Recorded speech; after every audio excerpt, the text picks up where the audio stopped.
1. This is a story from my time in the Girl Scouts. It was 2015, so I was either a cadet or a senior. I was selling at a Walmart, and at this location, we had to be set up outside.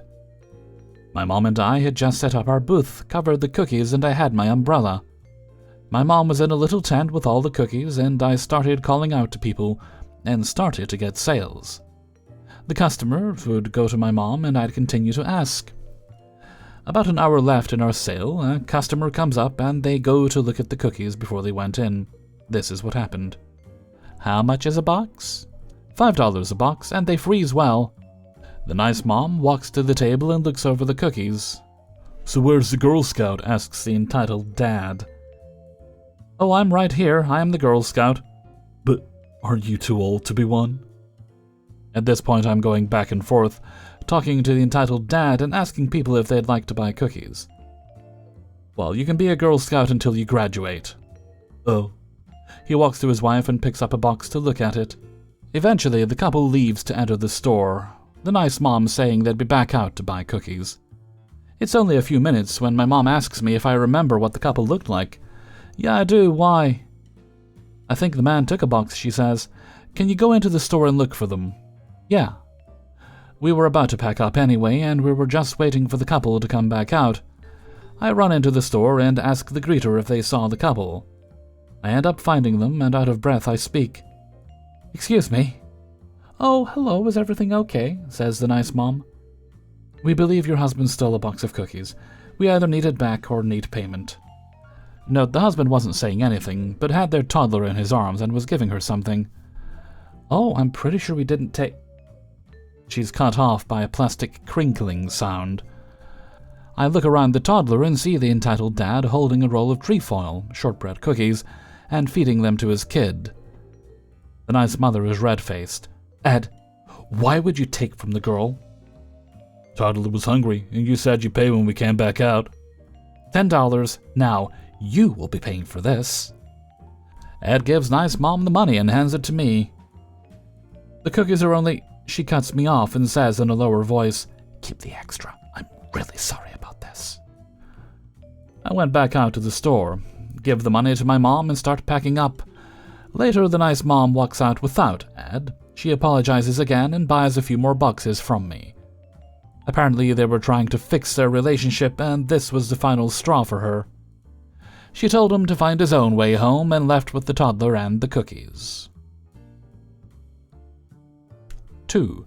A bit of background for you all. I do a work-study at my school and work with the Educational Media Studies, EMS.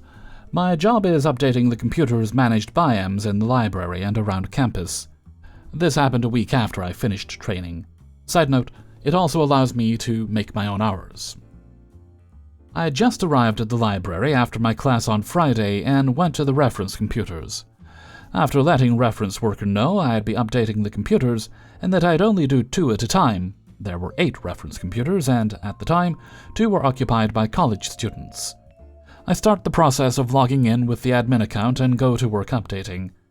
An hour or 2 goes by and I'm just finishing up with the 4th computer when I feel a tap on my shoulder.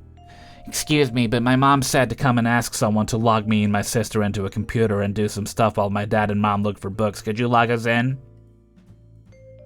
Oh, I'm sorry. I don't know the login for non-students. Side note, the library was open to all people of the community. It was just that college students got priority over normal people due to the fact that we were paying to use the facilities at the college. Okay. The kid walked off and I went back to work. Just as I start on the next 2 computers, I hear a voice call out to me. You, library worker. Why won't you let my daughters play on these computers? I'm already starting updates for the 2 computers, and don't turn around when I answer. I don't work for the reference desk. You'll have to find the reference worker. I work for the AMS. Doesn't matter. Let my kids play on this one. He points to the computer I'm not sitting in front of. I click a few more buttons and get the 2nd computer started before turning to the man. I can't.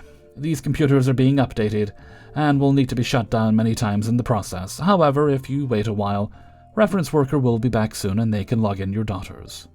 No, you need to do your job and log my daughters in. We went back and forth for a while until the entitled dad noticed my laptop. Well, let them play on that. Sir, that is my personal laptop. I'm doing homework on it. Well, if you're doing homework, you should be I cut him off. My job allows me to do homework while working, and I need to have my laptop with me so I can finish this essay I have due.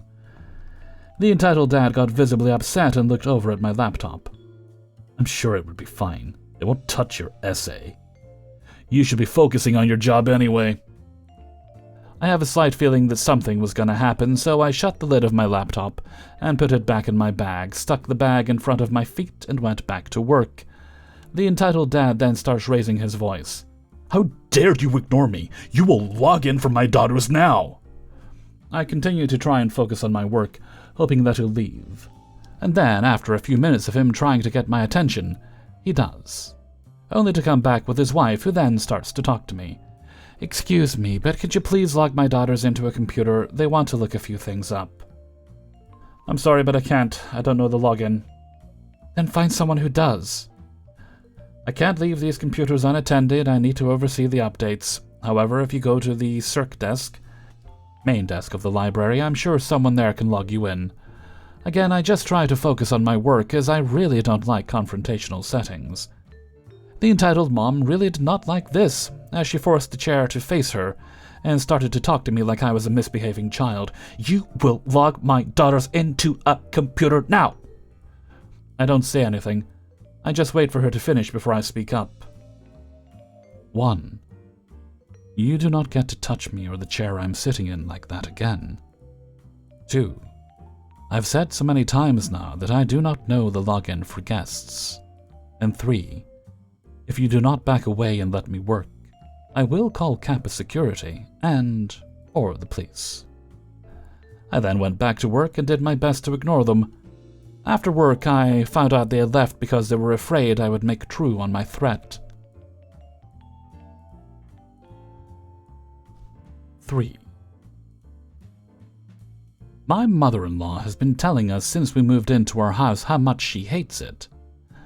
How it's a waste of my darling husband's money, etc. 2 weeks ago, I had enough, snapped and told her to leave until she learned manners. She still hasn't. Listen, I get that not everyone likes our house style, and I'm okay with that, but I got tired of hearing it from mother-in-law. I'd never go to anyone's house and tell them I hate their house, that it's tacky, etc. With my mother-in-law, I tend to take the high road, but I'm tired of her nonsense and drama. Here's a summary of how the conversation that led to me telling mother-in-law to leave went, based on what my brother and I remember. This house feels so cold, impersonal, and sterile. I feel like I'm in a hospital. Where's the warmth? It doesn't feel welcoming at all. I can't imagine children growing up in such a soulless environment. My poor babies. I feel like my soul and joy are literally being sucked right out of me. Mother-in-law, of course it feels that way to you, because it's barely been decorated, most of our furniture and things haven't been delivered yet, and we've only been here for a month. Even with every piece of furniture in the world in here, it won't make a difference. It's still a disaster. There's just too much glass, which is a hazard for little ones. I hate these modern houses. They're so boring and pretentious and unsafe. It's like a showroom for child endangerment. My brother said, I haven't heard of anyone who's died because their house had this design. Mother-in-law, I have no idea who told you we were set on having children. The decision to become parents is in darling husband and I's hands. It's a sensitive topic, and it's rude to just assume we're having children. What if we've been trying and having miscarriages? Anyway, if we do have children, we will adjust because their safety will be a priority. Why all this hostility and anger? I'm expressing my opinion. Let's call a spade a spade. The house is tacky, and it's a waste of my baby's hard-earned money. I wish you two would stop being know-it-alls and consult father-in-law and me before making such big purchases, now that you've got a certain amount in mortgage debt. Well, darling husband's got mortgage debt. You're drowning in terrible taste and terrible debt. Mother-in-law, let's not talk about tacky now. Let's not go there today before I really get into what's tacky. It's not fair to continually criticize our house when we haven't decorated much. It's convenient how you hold your rude comments for when darling husband who helped design the house is not here. She tries to interrupt. Don't interrupt me, please. It's not a waste because we, the people who actually live here, are happy with it. We're excited for the memories we'll make here. And we're grown adults. We don't need to consult you for anything. We're capable of making our own decisions and handling our own finances without you or father-in-law's input. As for darling husband's debt, that's between us as a couple and it's not up for discussion. Your constant negativity is not welcome here. I don't need you to like our house, but at least be respectful, as we are of all your houses, even the one in a certain location. She starts crying. I guess my thoughts and feelings don't matter in this house. I was only trying to offer constructive criticism. I'm sorry, I didn't realize we were living in a dictatorship where only your opinions are heard and valid. This is my son's house too, and as his wife, it's your job to make this house a home. I have every right to express myself. I worked hard to lead my son to the success he has today. I love both of you. But all you've done is twist my words and make me a villain in your little fairy tale. Mother-in-law, spare me the dramatics, please. Your crocodile tears don't work on me anymore. If asking for basic respect and decency in my home makes it a dictatorship, then you're right. You wouldn't tolerate me saying the things you've said to me to you. Even if your son paid for this house, it's not just his house according to the deed. So you don't have any right to say whatever vile and hateful thing you come up with. If you were trying to help, why didn't you say all of this while darling husband who helped design the house was here? You assumed I'd take your abuse, right? Because you know he'd kick you out of here for your rudeness. You're not the martyr, mother-in-law. You're the one who's been rude since you got here. You haven't helped or offered any constructive criticism. All you've done is tear our home to pieces. My siblings and I lived in a 2-bedroom apartment growing up, and that was our home because it's the people in the house that make it a home. Even if it looks like a hospital, it's our home. Your constant criticism and negative opinions are rude, unhelpful, and not welcome. Mother-in-law, I want you to leave until you learn how to be polite and respectful in and about other people's homes. That's all. And mother-in-law is still crying about it over a week later. We had a barbecue and she sat in the car until it ended. I'm being told by my in-laws to apologize so we can move on. But darling husband and I both think she should apologize. Our nephew's christening is this Saturday, and it's going to be awkward if we don't, but I still feel like I wasn't wrong here. Maybe I could have been nicer about it, but after weeks of hearing how much our house sucks, I just got fed up. Hellfreezer's note, definitely do not apologize. You don't owe her one for speaking truths. And what's with her going to a family gathering and dramatically spending time in the car? She could have just not gone. That's all about attention-seeking. No, if you apologize now, you'll just reward her and give her what she wants, and we must never reward bad behavior. That's one thing I think we've learned on this channel, time and time again. We never reward bad behavior. Be it family members, be it customers, be it co-workers. We just don't do that. 4. The following is the third part of an ongoing story. This almost immediately follows a few months after I left off in part 2. I was aware from previous messages received from stepmother and brother that Dad had not been well and had been in the hospital. However, neither had been particularly forthcoming with information as to what had happened or what was going on.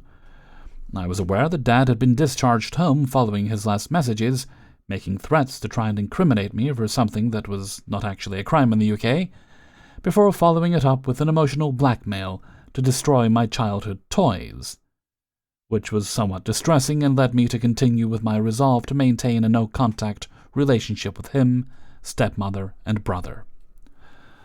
I received a shocking message seemingly out of the blue from stepmother again, informing me that I was what could only be the worst person in the world, as Dad was back in hospital and I had not been in contact with him or been to see him. I was a little dumbfounded, as I had no idea he'd been admitted again, so I don't really know how I could have known, frankly. She again, however, didn't specify what was wrong or the severity of the situation. I'm a reasonable person, at least I believe so, and would have made an effort to go see him if it had been serious or life-threatening. But I am ever concerned that a lack of information, especially on stepmother's behalf, tends to be her attempt to manipulate the situation through guilt to get what she wants. I didn't respond to her, as I found her to be a somewhat vile person. A day later, brother messaged, painting a morbid picture of what may soon be the end of life for Dad. I decided this was overstepping the mark of reasonableness, and it was best to drop the no contact and see for myself. Dad and I had a turbulent relationship over the years, but he was still my father, and as much as I was angry with him, I still cared. Wife and I decided the next evening to make our way to the local hospital to see him, when I receive a follow-up call from brother, whom I made aware of our intention to visit Dad, hoping that he would confirm he wouldn't be there. Brother, however, began screaming at me to not go visit him but to wait. I was somewhat confused given the alleged severity, but was then informed not to bother. I turned back after a long argument and decided to go the next day instead. I arrived with wife having not seen Dad, stepmother, or brother in over 8 months, expecting this to be horrendous. As I entered, I saw stepmother, who gave me a dirty look before walking off without speaking to me. Brother immediately saw me and came over, opening with the usual sanctimonious speech about how I should have this sorted out, and that it was my responsibility to forgive Dad rather than his to apologize, but again, it had gone too far for this now, and how I should follow his lead of being involved with the wider family. I had no time for this, but again I thought it best not to cause a scene. I was made aware that Dad had developed a severe infection, was suffering from septic shock, and was in the ICU with several organs starting to fail and on dialysis. Wife and I went in to see him. It was a teary reunion for all. However, Dad was lucid but clearly confused. I got my rather Pyrrhic victory as he apologized, but again, I wasn't there for that as the situation changed. I wasn't there for that, and had I known, I would have gone sooner. I stayed as long as I was allowed before being ushered out of the ICU by the staff after the visiting hours are over. Wife had to return home the next day, as there had been some serious health issues with her mother, so I took her to the airport the next morning before attending the hospital to see Dad again. I was disappointed to see that he had deteriorated overnight and was now unconscious. Speaking with brother and finally stepmother, it was clear that today would be the crucial day. That Dad would either rally or it would be over.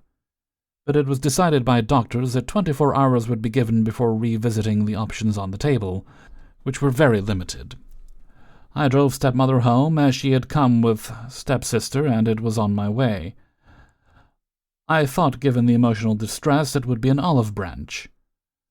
We began to talk again, only about the situation, but given what was happening, I wanted it to be as painless as possible. I told her any developments from the hospital of degradation to call, and I would pick her up any time, day or night, and get her to the hospital to at least remove her concern of how to get there, and that she would have someone, even if it was me, given our relationship, to be with her. Typically, only hours after getting home, she called, and we had to go back. I sat with stepmom, stepsister, brother, brother's girlfriend, and Dad all night, until finally, around 3 a.m., he gave up and passed away after it was agreed that it was the best thing for him not to prolong his suffering, as, truth be told, he had been hanging on for hours, and only through the intervention of the doctors. The following days, I helped pick stepmom and brother up to go register his death with the local authority, and begin the preparations for his funeral. I made suggestions where I could, but they were wholly ignored. Given how things had been, I decided it was fair enough, and I was not going to make this worse by now arguing the point, but I was slightly aggravated. I was his son, and we had over 30 years, not all brilliant, but the majority were.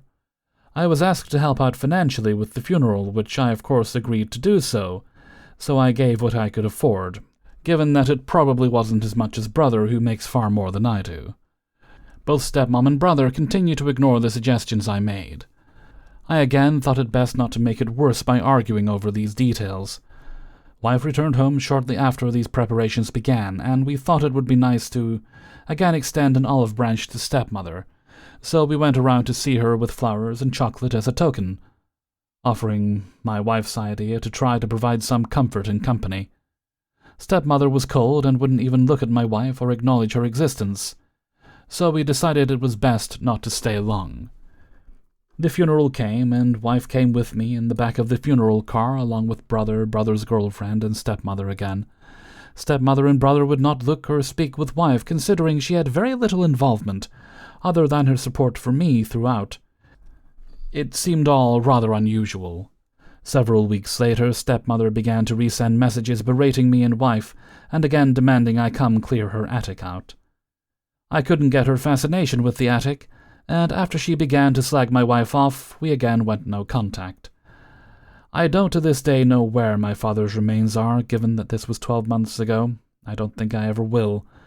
Stepmother now finally leaves me and wife alone. Brother has cut contact with my grandmother, strangely, a woman who has always looked after me when I was younger, and I was not attempting to repay in kind in her later years. Wife and I have since had a beautiful baby girl, which brother refuses to acknowledge, and has seemingly reinvigorated my grandmother's will to live at 87, to see and spend time with her great-granddaughter. 5. During today's April 20th, 2024, Pokemon Community Day, I, a 34-year-old man, was out catching Bellsprout like the Pokemon master I wish I was, listening to my favorites on Spotify, #not a sponsor, when a woman came up beside me out of nowhere and asked me what I was doing and why my music was so loud. Mind you, I was on the sidewalk, minding my own business the whole time, so she really wouldn't have even noticed me save for my Bluetooth speaker playing. I politely told her, oh, just nerding out, playing Pokemon Go. She even exclaimed how wonderful that is. As she was just asking harmless questions, I thought nothing was wrong. Now, if life were perfect, we'd have no story. But here we are, so, of course, no such luck. Soon her 3 kids caught up to her, 3 boys, and the oldest said, "The event is almost over, Mum." And that's when I made a critical mistake and asked, "Oh, so you kids are playing Pokemon Go too?" And the kids went off on how many shinies they all caught. Cool, well, I hope you have this much luck next month too. And with those, Karen mode initialized. "Oh, I have an idea," you my internal dread. "Why don't you come take my kids out next month?" Yeah, I don't think... Let me rephrase that. You're going to take my kids out for Community Day next month. You should help your elders. I'm a single mother, and you know it would be the right thing to do. At that moment, I paused for a second, wondering why she would say that to a guy in his 30s. Lady, I'm 33 years old. Don't make up such obvious lies. They don't work on me. There's no way you're 33. Internally, I'm thinking, why the hell does she think I'm lying? As I go to scratch my face, it dawns on me and I begin to laugh. I shaved this morning, and when I shave my baby face, it makes me look like I'm 15 again. Why the hell are you laughing? I want your parents' phone number now. I'm going to tell them just how disrespectful you're being. Lady, you're crazy. I'm 33 and I can prove it, as I grab my wallet from my shoulder bag. And as for my parents' phone number, unless you know how to use a Ouija board, you're seriously out of luck. How dare you! Furthermore, even if I was underage like you claim, what reason would I have to actually help you? What kind of irresponsible parent would you be? For all you know, I could be the next Jeffrey Dahmer. Now I'm heading out. Have a nice day. It was at this moment I turned my back on the woman, and where I think karma tried to tell her to leave it, she must have tried to lunge at me, because all I heard was a loud thump, and then she was on the ground with her and her kids all crying. I could have been the bigger man and helped her up, but with her level of crazy I wasn't about to risk it, and I continued walking on home, blasting Imagine Dragons the whole way. Hey everybody, Hellfreezer here, and thank you very much for listening to The Impractical Proudness of Parents, Ipop, episode 128. And thank you very much to everybody who allowed me to use their stories in this video. And condolences to the author of story number 4 and the loss of your father. I know you had your troubles, but you clearly still loved him, and this must be a very difficult time for you. It's never easy to lose a parent. As a mark of respect, we're going to leave all the other business today, and I'm just going to leave you guys with the knowledge that I care for you all very greatly, and I hope you have a lovely day.